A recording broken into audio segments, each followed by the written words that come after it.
I'm Sid Roth, your investigative reporter, and I'm here with Gary Kaw.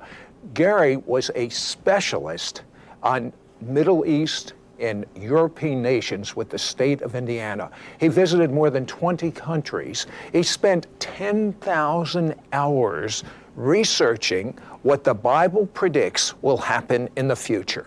And the Bible predicts that there will be a move, if you will, to unify the world. I mean, one world government, one world economic system, one world army, one world religion.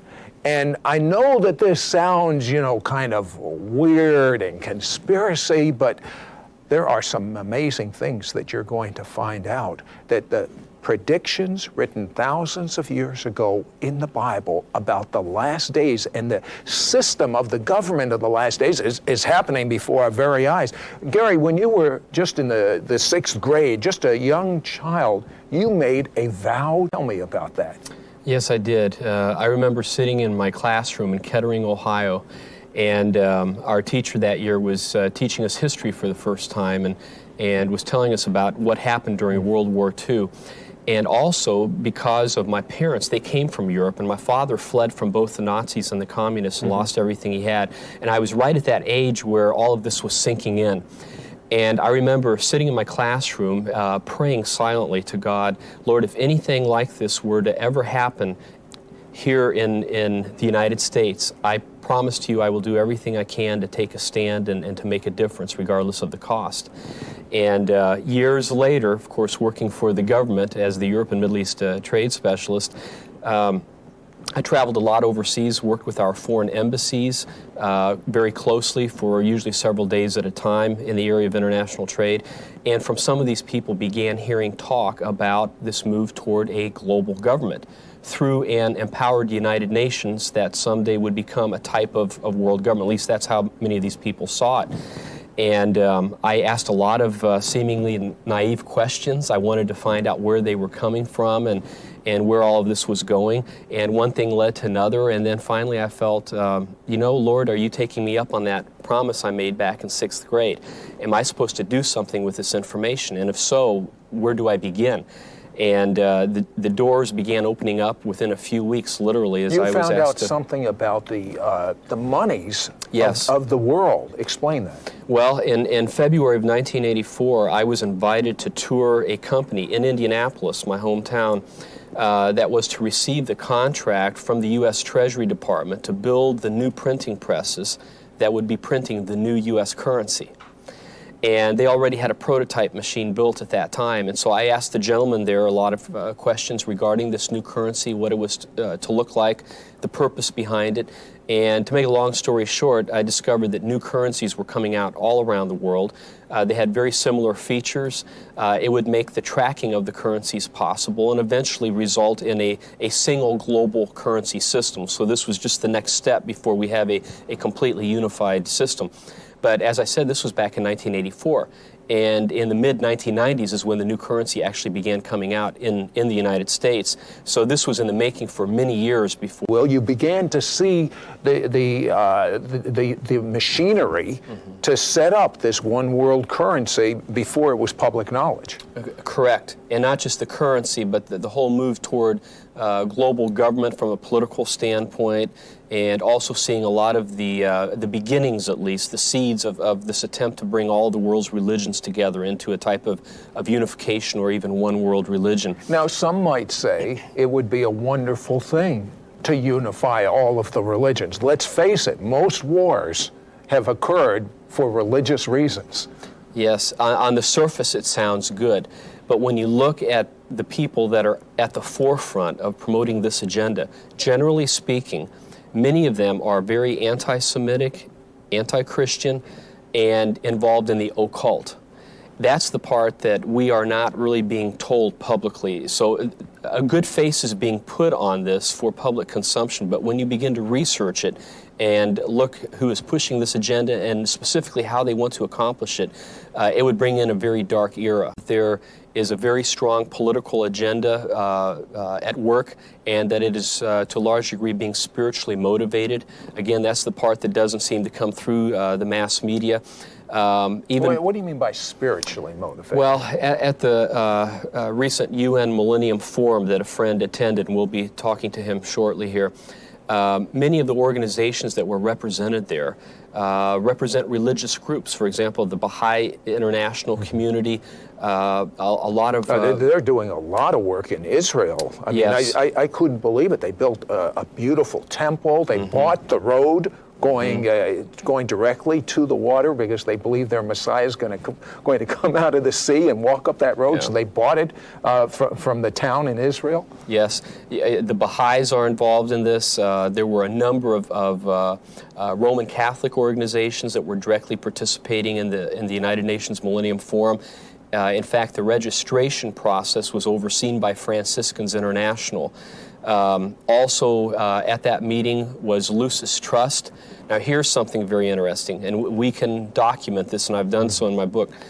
Lucis Trust was originally founded under the name Lucifer Publishing Company. Now, Lucifer is the name for the devil. Another name for Satan in the Bible, correct.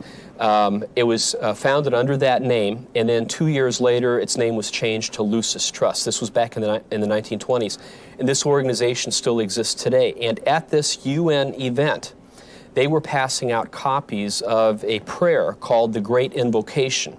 Now, this is an occult prayer, which they believe if they can get enough people in the world... But this is United Nations. This is United Nations. I mean, New Age type prayer. Exactly. The whole purpose of the prayer, they believe if they can get enough people reciting this, that it will speed up the coming of the Christ. And who they mean by the Christ is different than who I mean by the Christ. They are actually talking here about the Antichrist, a coming global ruler. It's a very occult organization, but they are very well accepted in UN circles. Hold that thought. We're going to be back after the break, and we're going to talk to an individual that actually was at this UN-sponsored meeting, that was a spy, that found out things that were not reported in the press and in the media that'll shock you. We'll be back right after this word. WWJ-TV reported the Satanic Temple is planning Saturday to unveil an 8-foot-tall bronze statue of a goat-headed devil in Detroit, and it's being called the largest public satanic ceremony in history. The group said the bronze Baphomet monument, which weighs about 1 ton and has never been seen before in public, is not only an unparalleled artistic triumph, but stands as a testament to plurality and the power of collective action. And why Detroit? WWJ said it's because the city apparently has a robust satanic temple congregation, with more than 200 registered members.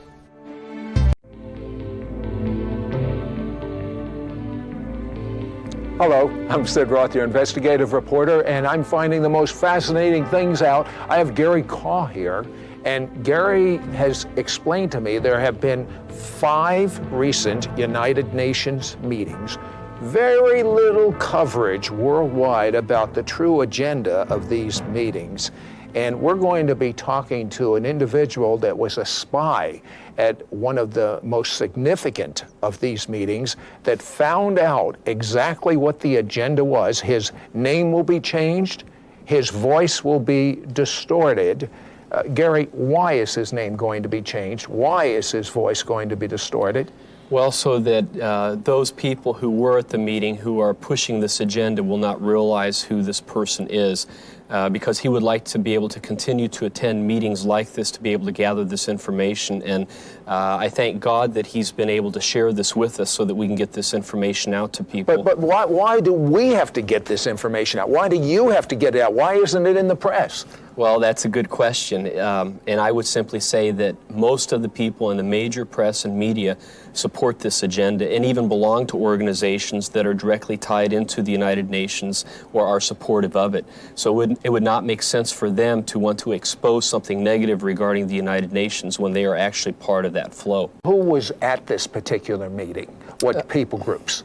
I already mentioned a few of them: the Baha'i International, Lucis Trust, But the main organizations that had the most power, the World Federalist Movement was very significant in this. Also Kofi Annan, he gave the keynote address, the opening keynote address. A special statement was read from Mikhail Gorbachev, who strongly supported this event and was tied into it. Stephen Rockefeller, who is tied into the Earth Council, the Earth Charter Committee, was there as well, and a lot of very prominent people. Help me out. What's the Earth Charter? The Earth Charter, we have a final copy, or a copy of the final draft of the Earth Charter right here with us.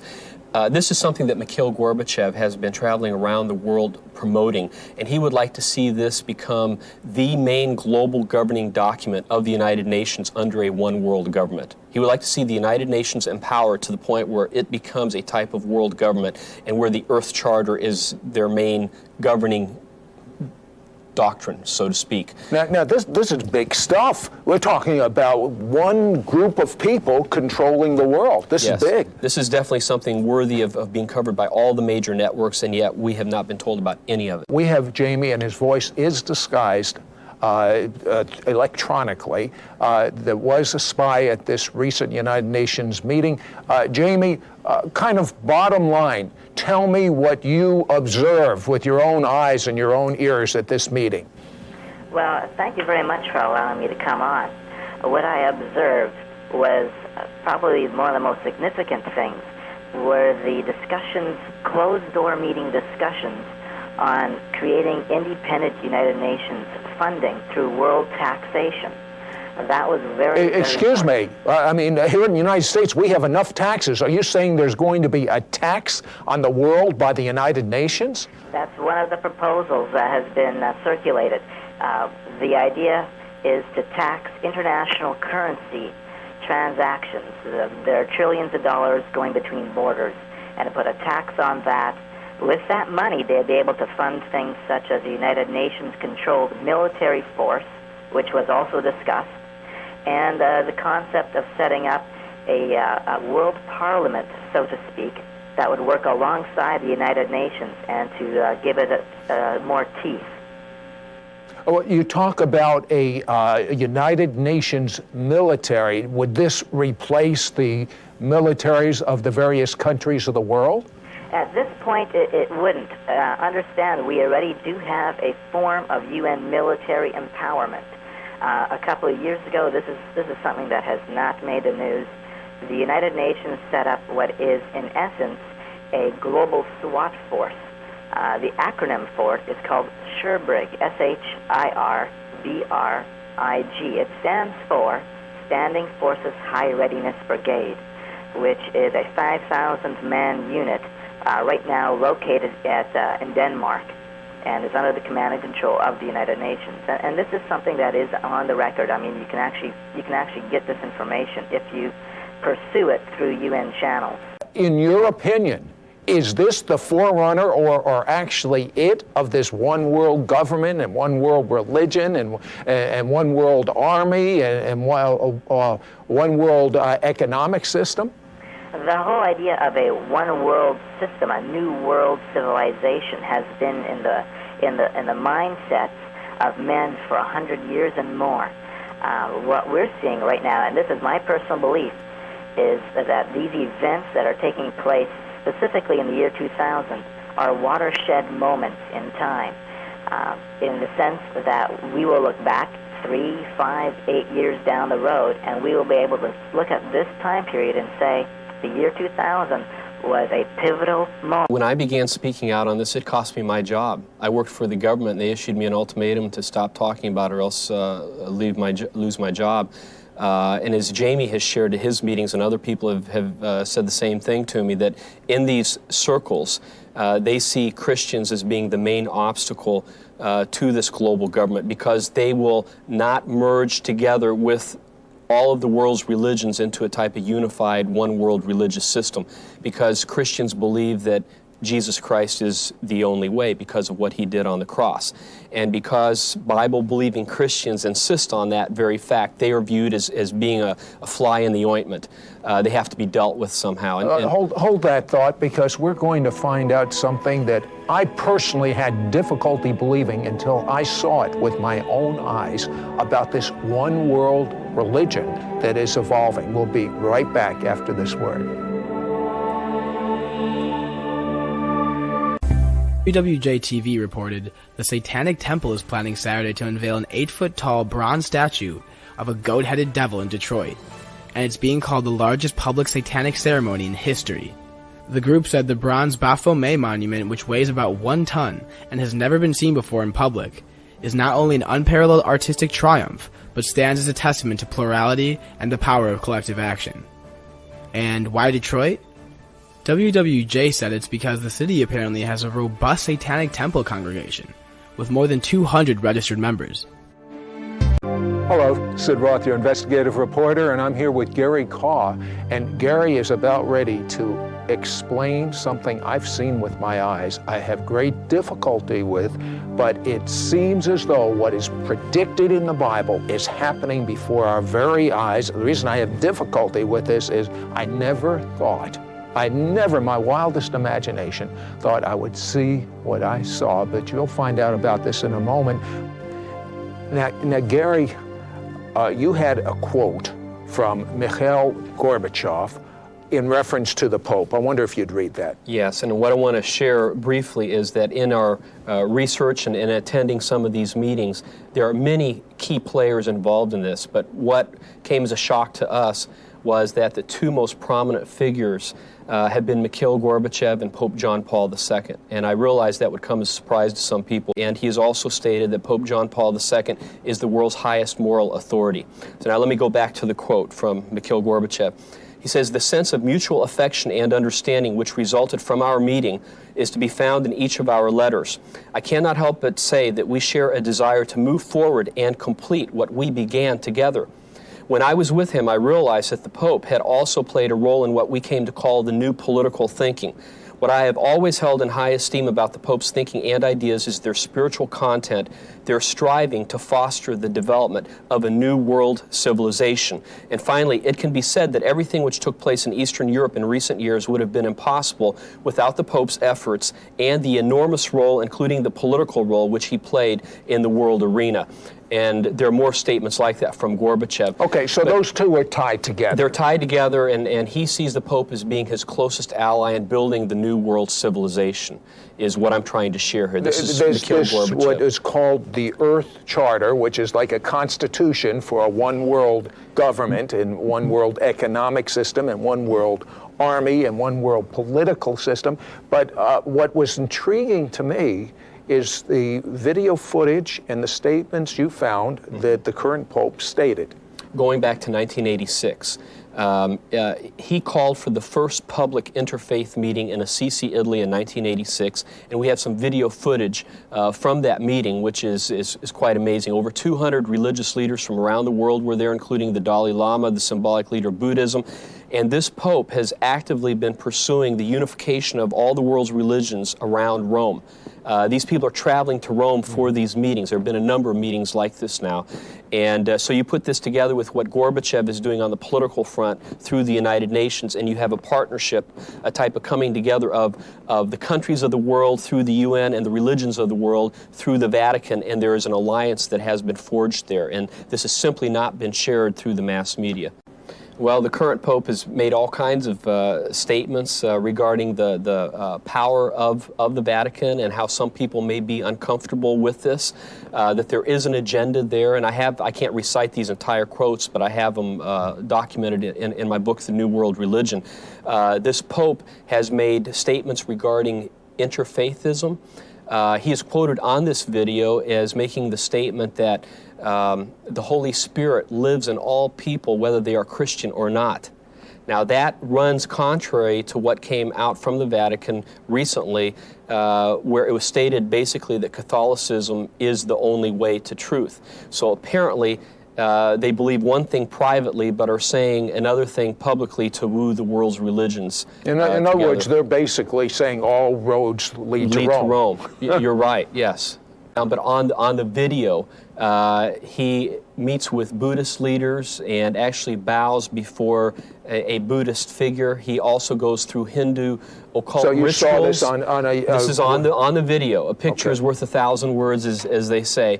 And in this particular video, in an 8-minute clip, the Pope was either overseeing or directly involved in at least 4 different occult rituals that we witnessed. Quite unbelievable, and again, not being shared through the mass media. But I believe if Christians saw this, it would change their perceptions of Pope John Paul II.